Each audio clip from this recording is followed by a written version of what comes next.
Welcome to the show. I am Chris Graham, and I can now introduce the new Virginia Sports Hall of Fame member, Jerry Ratcliffe, to the Jerry Ratcliffe Show. Jerry, haven't spoken with you on the air since that night down in Virginia Beach. Congratulations. Thank you. And it was a monumental evening for me and my family and friends. And it was great that you and your wife, Crystal, and our good friend, Scott German, graced the auditorium. Appreciate you guys being there, along with many of my other friends and some colleagues from years past. It was a special evening that I'll never forget, and made it even more special that you guys were there. So thank you. Yeah, it was a special night. It was just so interesting to see all the folks there, the Hall of Fame class from this year, but also so many past Hall of Famers. We ran into Rich Murray. I hadn't seen Rich in a while. Rich is a Hall of Famer, former longtime sports information director for UVA athletics, and that was great seeing Rich. And boy, I mean, it was just a who's who of Virginia sports. Now, not just UVA sports, but Virginia sports there that night. So it was just great being a fly on the wall and seeing everybody there. It was fun. It was cool hanging out with some of those folks, and like you said, seeing so many Hall of Famers from the past and other folks, other dignitaries who were there. Just a neat experience overall, and hanging out afterwards, and it was just a cool day-long event. Started that morning with a breakfast and with a Q&A from the audience and signing autographs for about an hour, and then the evening festivities was pretty cool. And going in with Sean Moore and Ryan Zimmerman, two guys that I covered in my career, was even more special, that you had that kind of association with people in the class going in. That was just a really neat experience that comes once in a lifetime. Indeed. Well, and just me watching was a once in a lifetime thing too. To be there with you and with all those other folks, and great times there. So we missed last week's show. Let's catch our listeners up, especially with all the Virginia basketball news the last few weeks. Probably at least one or two more commits since we last spoke, and then a couple of guys at Virginia, at least one guy Virginia had targeted as a potential pickup that has announced a destination elsewhere. You want to start? Maybe we may have talked about this, we may not have. There was a transfer commit from Oklahoma, Jacob Groves, who has joined the program for next year. Yeah, an interesting guy. 6'9" forward from Oklahoma. Played in 32 games and started 22 games for the Sooners this past season. And he played, I think, 34 games as a junior.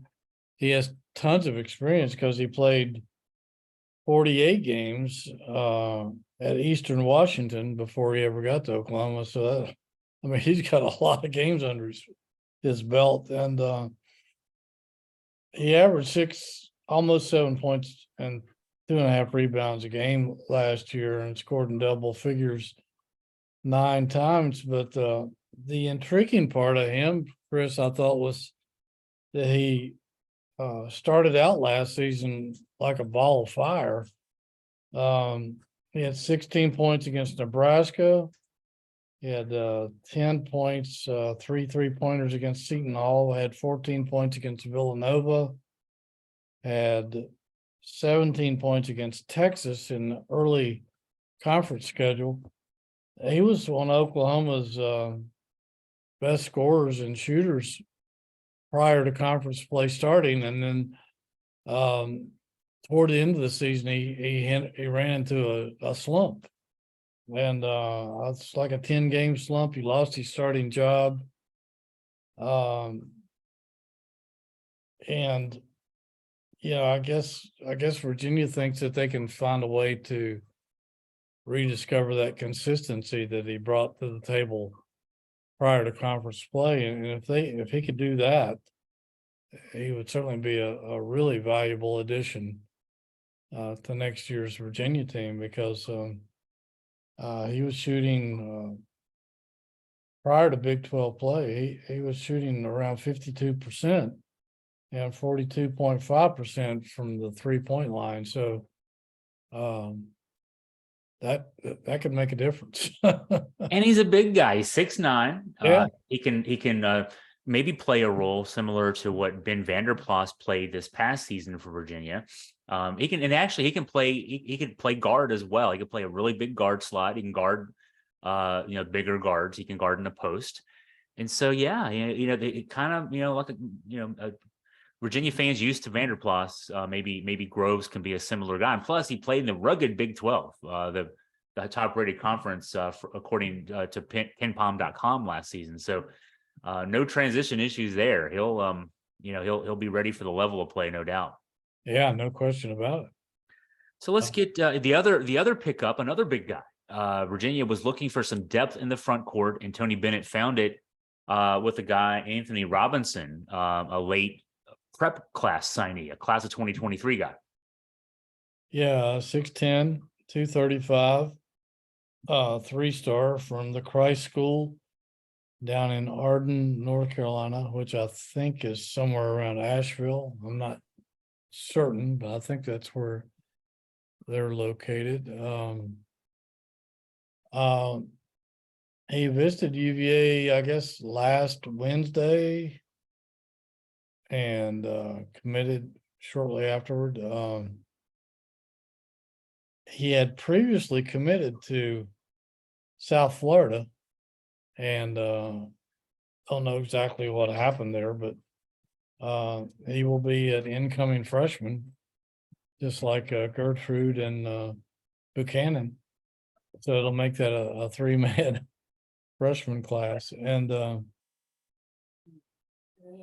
some people think he's likely to redshirt. I don't know. It's to be determined. That does give them 11 players on the roster for next season. That leaves 2 scholarships available, and one of those is being held in case Reese Bickman decides to withdraw his name from NBA draft consideration. Yeah, I know there's speculation about that. Some folks are insisting he's going to make the jump and go for the NBA draft and either get drafted or just see what he can do and get a job in camp. He's not a solid second round pick. I'm seeing that some mock drafts have him late in the second round. Some have him completely off the board. So, it's up to him, obviously, but it's a risk. It's, the second round contracts are not guaranteed. 2-way deals are worth about $500,000. He's the kind of guy who could maybe play his way in the first round. There were some mock drafts early this season before he had the injury issue that had him as a potential late first round pick. Those are guaranteed contracts. Those are real money deals. And so, it still remains to be seen. I'm just speculating there, but just like everybody else is. But my speculation tends to think that maybe it would do him good to come back for one more year. I totally agree. I mean, I'm sure that outside of the offense, he's ready in other parts of his game, but offensively, I think he can use another year of seasoning and maybe work himself into a first round pick. And that's big. That's a huge amount of money and security when it comes to your future. And I would hate to see a guy jump on prematurely and just kind of dwindle in the league and all that if it's not necessary. Yeah, and we've got experience on both sides of this coin. Trey Murphy III was a guy that when he put his name in the draft portal 2 years ago, at first it was like, oh, that might be a reach. He was early on projecting as a second round pick, and then he ends up being a first round pick, middle of the first round pick, and is doing a great job in New Orleans. But then on the other side of that, Kyle Guy in 2019, put his name in when everybody else put their names in that year after the national championship year. Kyle was a late second round pick. He bounced around for 3 years on G League and two-way deals, and now he's in Europe. So it can go either way. Trey Murphy is doing great. Kyle did not do so great. I would think that he being Reese would maybe reach out to those guys and just get some opinions, in addition to talking to some of the UVA guys in the NBA that he might see, might have seen in past summers, guys coming back through like Joe Harris, Malcolm Brogdon, and just get the best advice he can get from a wide range of people.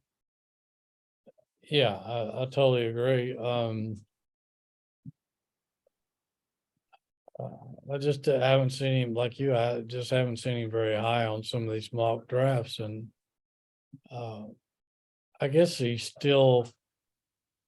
I don't know if he's been. I haven't seen anything about him being invited to the combine. I haven't seen that either. Yeah. Yeah, I guess invitations for that and the G League combine are still out there, but I don't know. Not many guys are going to do like Trey Murphy and just catch fire like he did.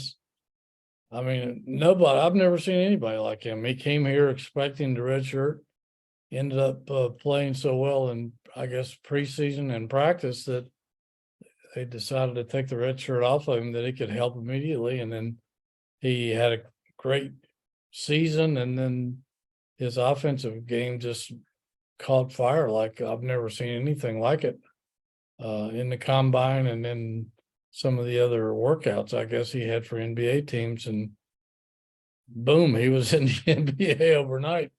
That's rarely happens, but I would love to see something like that happen for Reese. He's a great kid, but it just doesn't seem like his offense is ready for that level yet, in my opinion, my humble opinion. But maybe he'll prove us all wrong. I don't know. I just looked up a couple of places, Jerry. Well, one, the draft combine is the 16th through the 18th of this month, so it's less than 2 weeks away. And I've seen names of 20 players who've received invites and have confirmed those invites, and Reese is not on that list yet. Doesn't mean he's not going to get an invite, just hasn't gotten one yet. Right. So that's breaking news as far as that goes. So no, we're rooting for Reese, whatever's best for him. The other side of this is he's a junior in school, and if he's not going to get a guaranteed full-time $1 million plus a year job, I'm selfishly, as a UVA alum, I want to see him get that degree too. So, and then go back next year and make the millions of dollars. That'd be the best of all worlds. That's just the old guy in me saying that. But one name that so we talked about the guys that Virginia picked up. We talked about Reese. There was one guy Virginia had targeted and reached out to him, even hosted on a visit. The kid from that had committed to Georgia Tech, Blue Kane. He announced this week his destination, not Virginia. Yeah, he announced last night he had committed to Georgia, which kind of boggles my mind.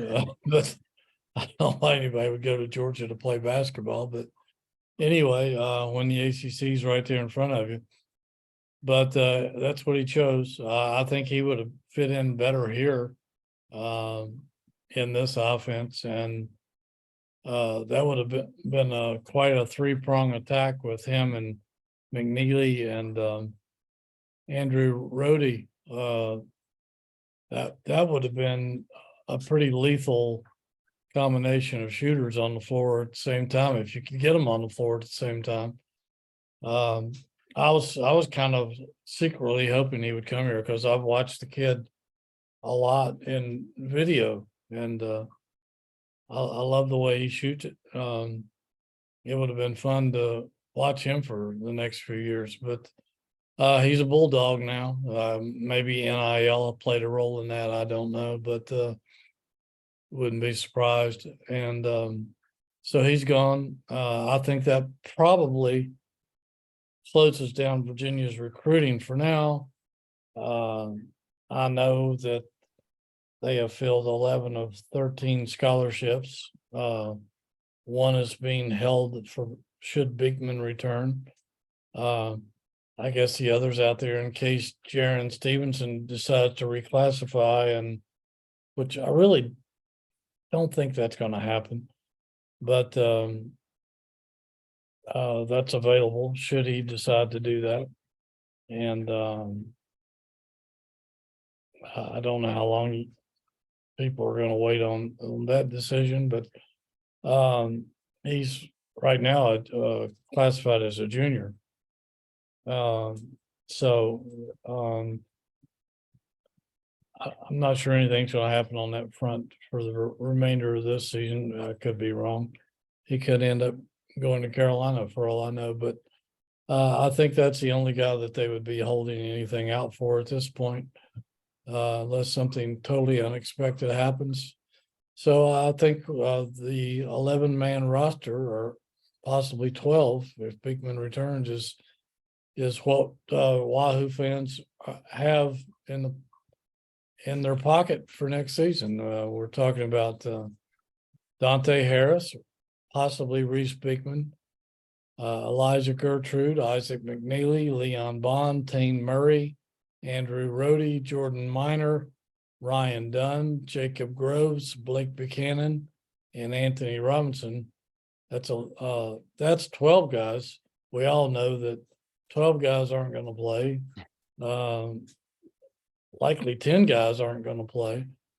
So that's a pretty full roster, and it's a pretty good size. You got two 6'10" guys, and Buchanan and Robinson, 6'9" in Groves, 6'8" with Minor and Dunn.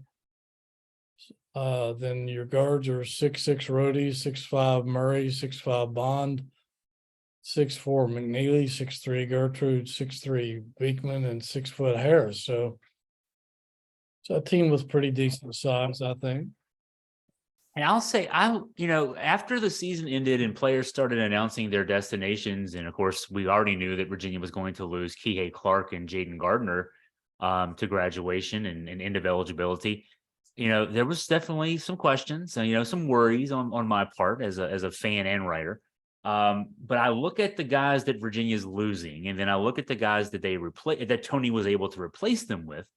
Start with Kihei Clark being replaced essentially by Dante Harris, the Georgetown transfer, who's already been in the program for a half a season as a redshirt, but practicing with the team. You look at Jaden Gardner, essentially a 1-for-1 with Jordan Minor, the kid from Merrimack, 17 points, 9 rebounds a game.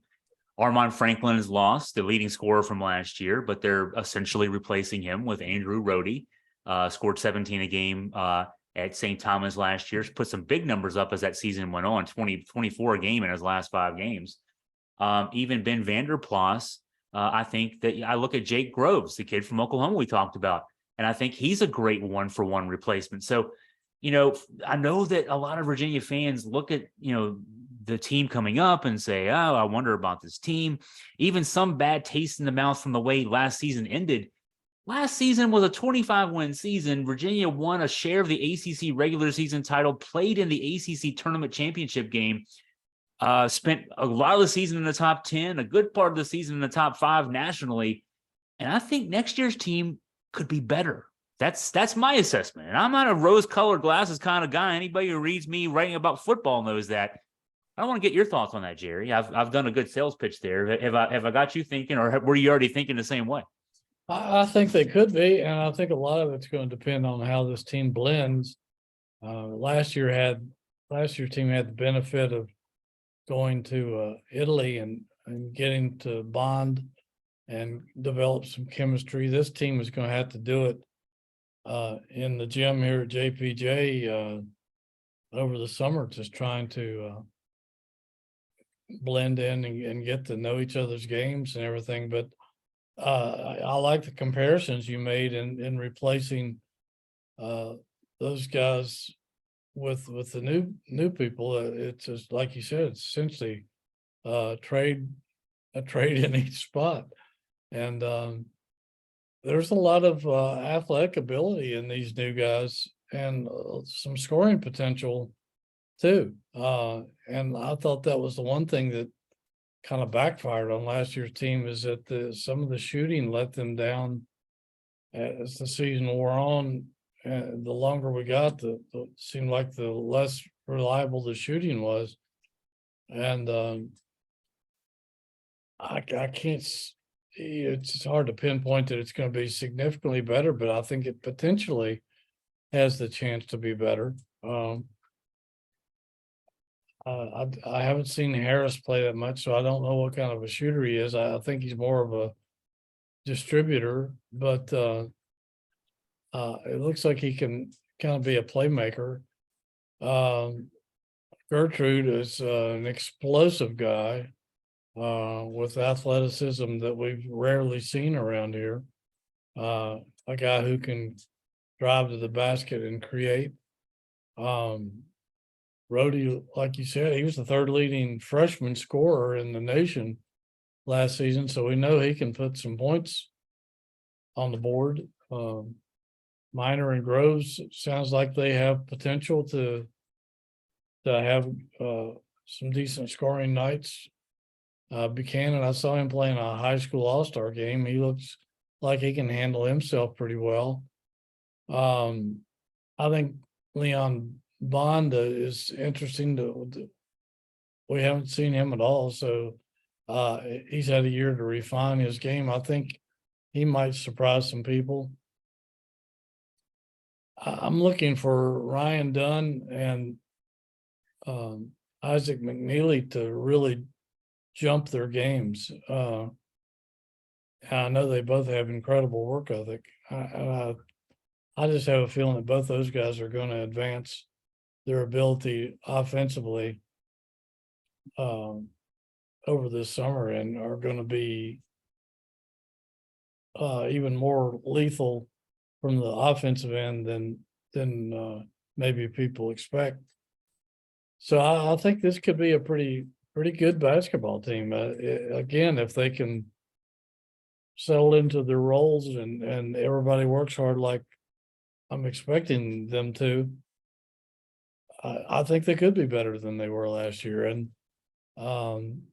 maybe they won't make as much noise nationally in some of the polls and stuff, but I think the end game, they could be better and perhaps make more impact in the postseason than this past team did, which was kind of disappointing. Yeah, just a thud ending with there were some. I think that the Vanderplas back injury that he played through for the most part limited this team. Beekman's injuries kind of limited this team. It happens to everybody. So hey, this weekend we should mention too, of course, the tribute ceremony for Coach Terry Holland at JPJ on Saturday. Doors open at 1. The event starts at 2. A number, and when I say a number, just dozens of former UVA players, coaches, players from Davidson, ECU, administrators from those schools and from UVA, and John Calipari. I mean, there's people from all over the country coming in to pay tribute to Terry Holland.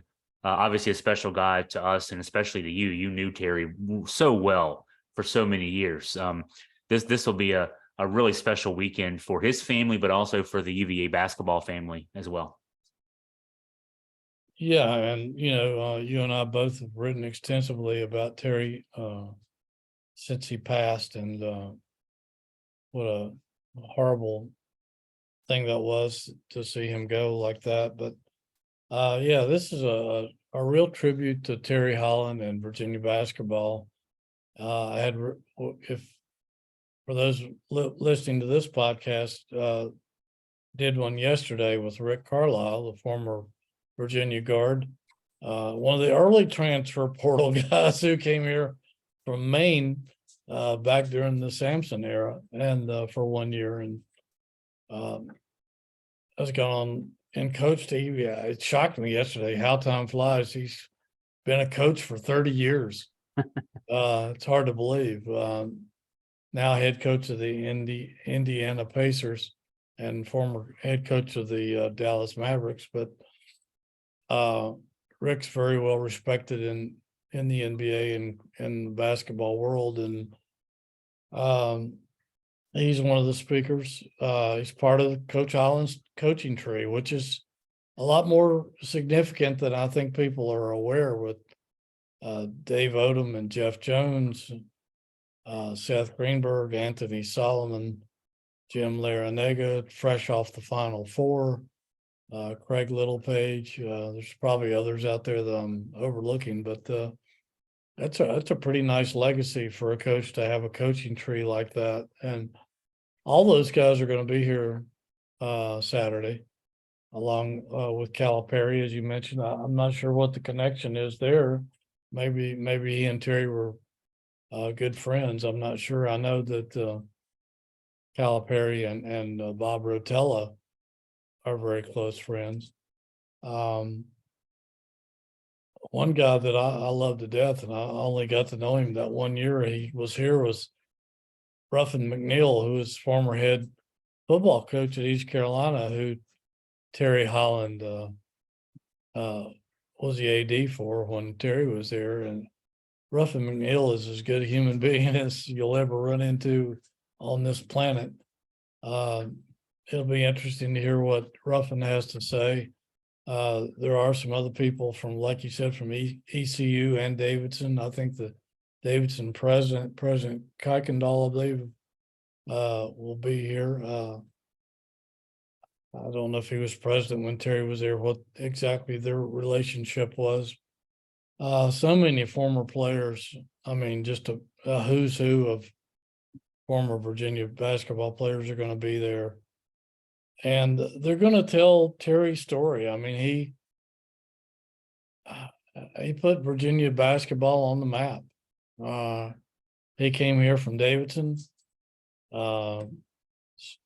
came up and visited Gene Corrigan on a weekend and accepted the job pretty much on the spot, which that kind of stuff never happens these days. And within a couple of years, I mean, gosh, Virginia basketball fortunes completely changed and won the ACC tournament, shocked the ACC basketball world, if not college basketball world. And one of the things I was always impressed with, Chris, was that Terry Holland didn't use this job as a stepping stone. He probably, after he put Virginia basketball on the map, he probably could have gone on to a bigger program somewhere nationally.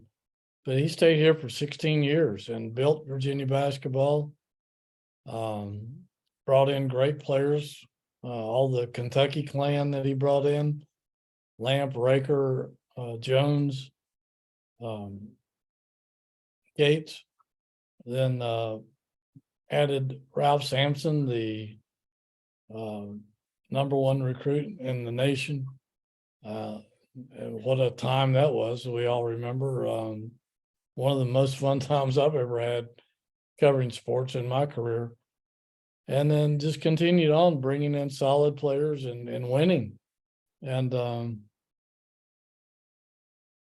I think Carlisle's mentioned yesterday during our podcast that what you see now at JPJ is partly attributable to what Terry Holland built the foundation here and showed what could be done. And that's one of the reasons I think Tony Bennett came here, because he loved the facility that essentially Terry Holland insisted that Virginia needed for years.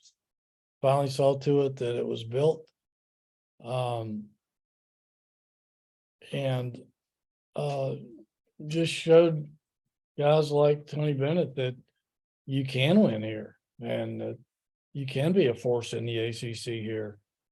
And I think anybody who cares anything about Virginia basketball owes some debt, some gratitude to what Terry Holland established and showed the way, cleared the path.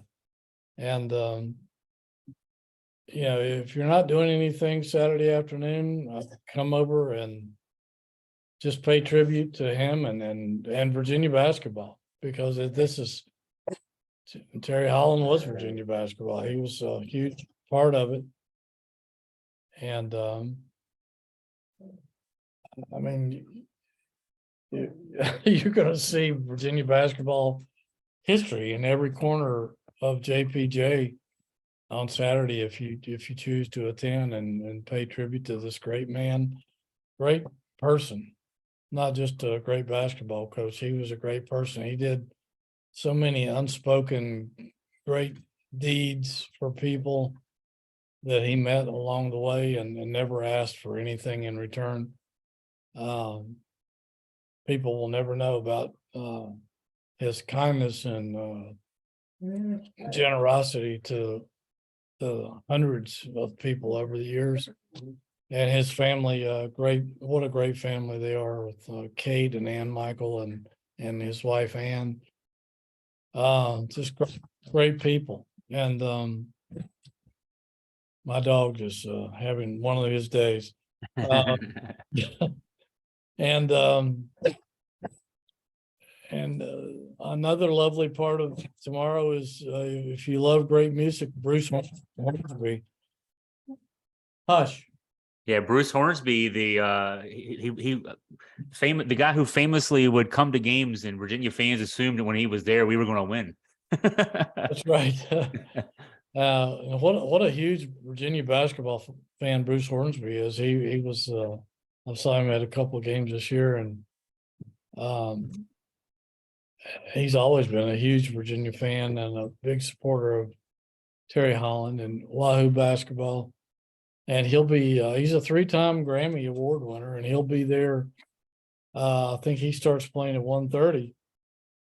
So show up and just come in and relax and soak up the atmosphere and enjoy listening to Bruce play some of your favorite music. I think Bruce played D3. Was it D3 basketball? He did. Yeah. 6'4", 6'5" guy. He's a big fella.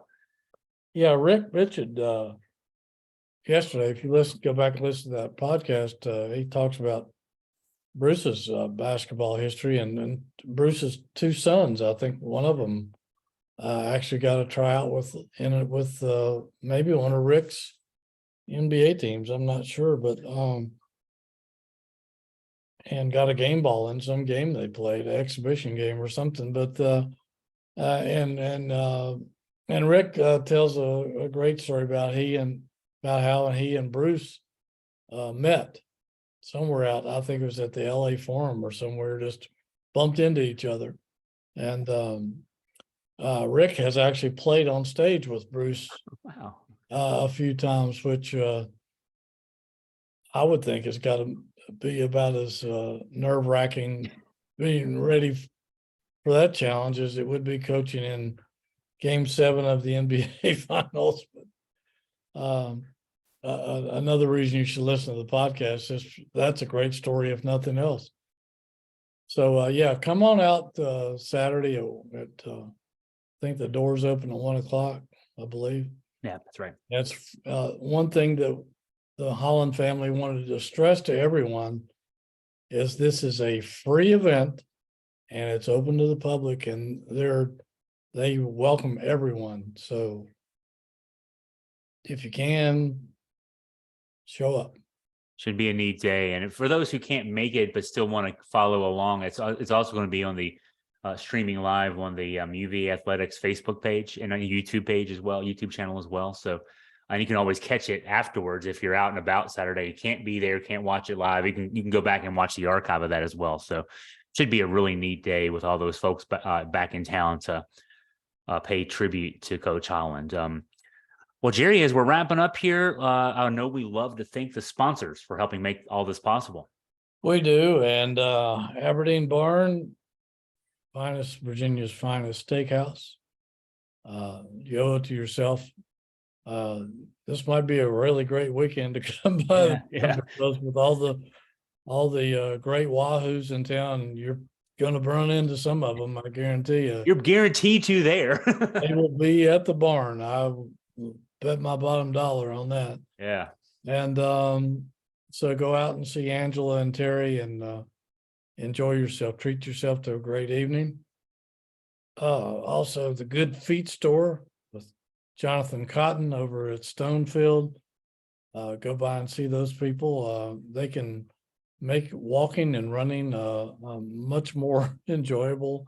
Even if you're not having any problems, they can fit you up with some specifically designed arches for your feet that'll make you feel like you're walking on cotton. So go by and see those people, and our good friends at Roback. Got my logo here, Roback. Yes. Activewear, Charlottesville-based company, one of the fastest growing companies in America.